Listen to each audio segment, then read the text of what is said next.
Currently, electric vehicles, EVs, face a range of operational challenges. One of the most prominent is long charging times, compounded by issues such as a complex process of installing home charging stations and the high cost of battery systems. Given the current state of technology, EVs still fall short of internal combustion engine vehicles in terms of convenience and ease of use. Compared to traditional gas-powered vehicles, EVs have more demanding requirements when it comes to parking conditions. Ideally, an EV owner should have access to a private garage or underground parking space. This is because having a designated parking spot is often a prerequisite for applying to the local utility company to install a home charging station. Otherwise, owners are left relying on public charging infrastructure. Whether or not a personal parking space is available affects not only daily convenience, but also has a direct impact on the longevity of the vehicle's battery.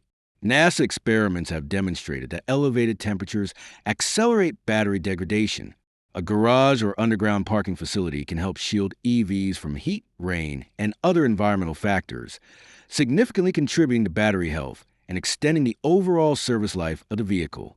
However, even with a private parking space, successfully installing a home charging station can still be a difficult process.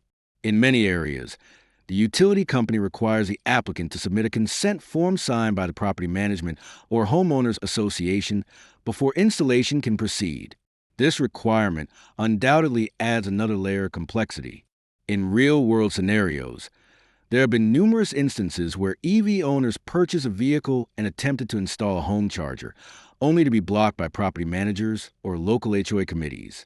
This resistance is largely due to the fact that installing and operating EV charging stations often requires modifications to the existing electrical infrastructure, which may introduce potential fire safety concerns. At present, there is no standardized national fire safety guideline specifically for the installation of EV chargers, creating additional uncertainty and hesitation among property stakeholders. In addition, electric vehicles are generally not well suited for long-distance travel. At present, they are best used as urban commuting tools. Planning a road trip or self-driving tour with an EV still poses significant practical limitations. Take Tesla, for instance.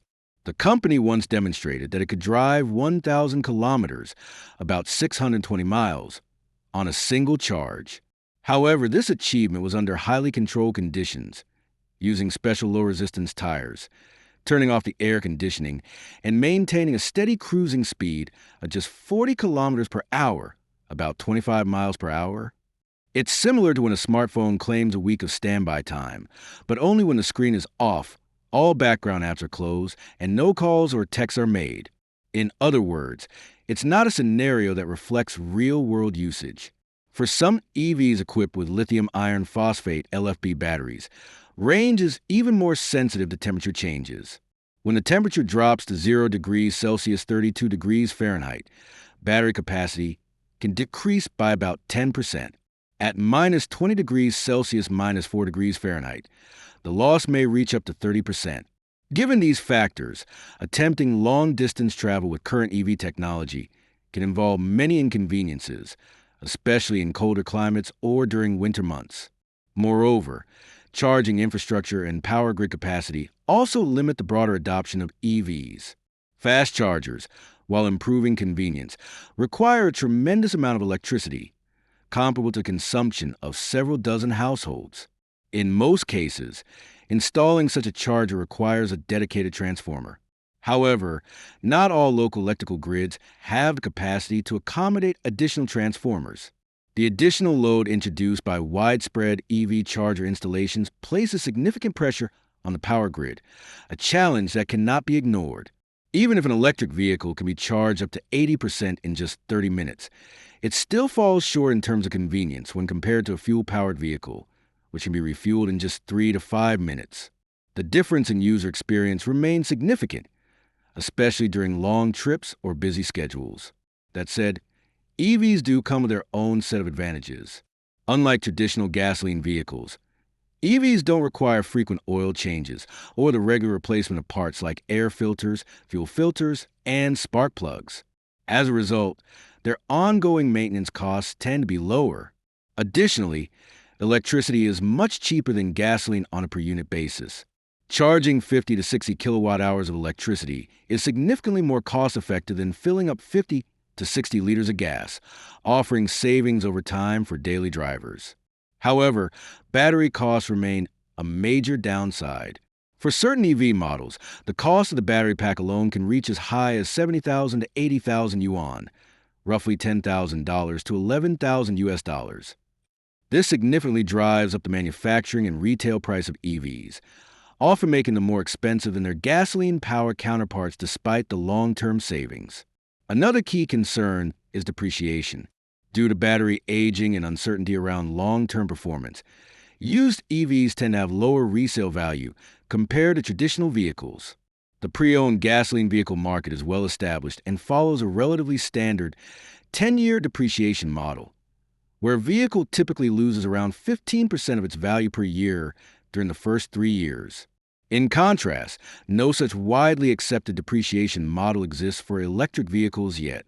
As a result, used gasoline cars tend to hold their value better, often likened to diamonds that last forever. In comparison, used EVs, due to issues such as battery life and high replacement costs, often depreciate much faster, more like old glass, fragile, depreciated, and holding little value in the secondary market. For electric vehicles, which is more damaging to the battery, charging every day, or charging only after the battery is nearly empty. After all, the cost of replacing the battery is quite high, ranging from 80,000 to 100,000 yuan, roughly $11,000 to 13,000 US dollars for some models. So, what's the best way to extend battery life? If you use only 20% of the battery's power every day, and then charge from 80% to 100% before heading out, this method is actually not ideal. Lithium-ion batteries are very sensitive to a phenomenon called floating charge. This occurs when the battery is charged to 100% by a continuous, small current toward the end of the charging cycle. As the battery keeps getting topped off, the internal pressure within the battery increases, which can lead to overcharging and, ultimately, battery damage. This is similar to stretching a spring to its maximum limit repeatedly. The spring will lose its elasticity over time.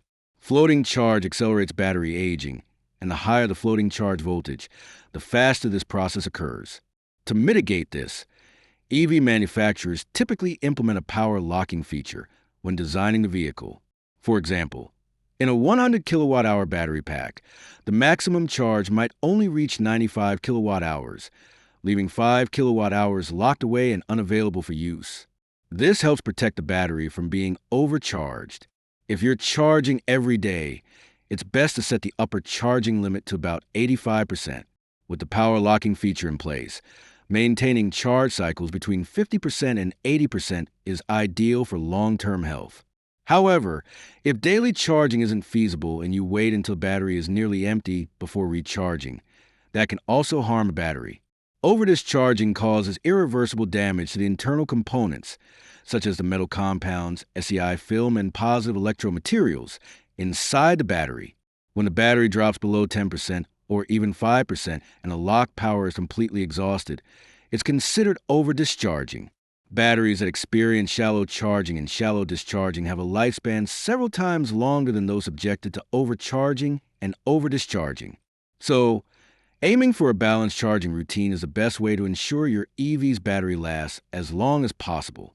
Therefore, if you want your electric vehicle to remain in good condition for many years, potentially over 15 years, it's best to charge a battery when its level drops to around 15% and to stop charging once it reaches about 85%. Of course, this doesn't mean that after purchasing an EV, you should only ever use a portion of the battery between 20% and 80%. In real-world use, especially when preparing for long-distance travel, fully charging the battery is both necessary and practical. Fortunately, such situations are relatively infrequent in daily life. Additionally, lithium iron phosphate LFP batteries, which are commonly used in some EV models, require periodic full charges to recalibrate their power management systems. So, while shallow charging and discharging cycles are recommended for everyday use, occasional full charges remain essential for maintaining battery accuracy and performance. When it comes to driving range, many companies have developed experimental battery technologies that could theoretically allow EVs to travel up to 1,000 kilometers, approximately 620 miles, on a single charge. For instance, Monash University in Australia has developed a lithium-sulfur battery that offers over 4 times the performance of conventional lithium-ion batteries. Using this technology, a single charge could potentially power an EV for more than 1,000 kilometers. Similarly, a joint research team from the Ulsan National Institute of Science and Technology in South Korea and the Samsung Advanced Institute of Technology has successfully created a ceramic-based lithium-air battery that can also support such long-range performance. However, despite these promising breakthroughs in the lab, achieving a true 1,000 kilometers range in mass-produced EVs is currently not feasible, mainly due to limitations in cost and reliability. There has yet to be a significant commercial breakthrough in battery technology. To achieve such extended range, EVs will require much larger and heavier battery packs. To compensate for that weight, the rest of the vehicle would need to be made significantly lighter, which adds substantial manufacturing costs and complexity, reducing cost effectiveness. Moreover, the additional battery mass increases the overall weight of the vehicle, which affects the performance and durability of core systems, such as a chassis and suspension. This could shorten the vehicle's service life and even introduce safety concerns if not properly addressed in design and engineering. At present, most electric vehicles that claim a 1,000 kilometer, approximately 620 mile, range do so by simply increasing the size of the battery pack. This is similar to a gasoline-powered car that originally travels 500 kilometers, about 310 miles, on a full tank. If you wanted to go 1,000 kilometers, you'd need to add 2 more fuel tanks. While that would technically double the range, it also significantly increases the vehicle's cost, weight, and complexity, potentially compromising performance and efficiency. For that reason, mass-produced EVs today generally cannot achieve a 1,000 kilometer range under real-world conditions. If we hope to reach that kind of range without increasing the battery size or weight, major breakthroughs in battery technology are required. Specifically, the battery's energy density must be greatly improved. Experts estimate that when energy density reaches around 350 Wh/kg, an EV could theoretically achieve a 1,000 kilometer range on a single charge. Under current development speeds, it may take another decade to reach that level in practical applications, though faster progress is certainly possible as research advances. That said, there's also another viewpoint.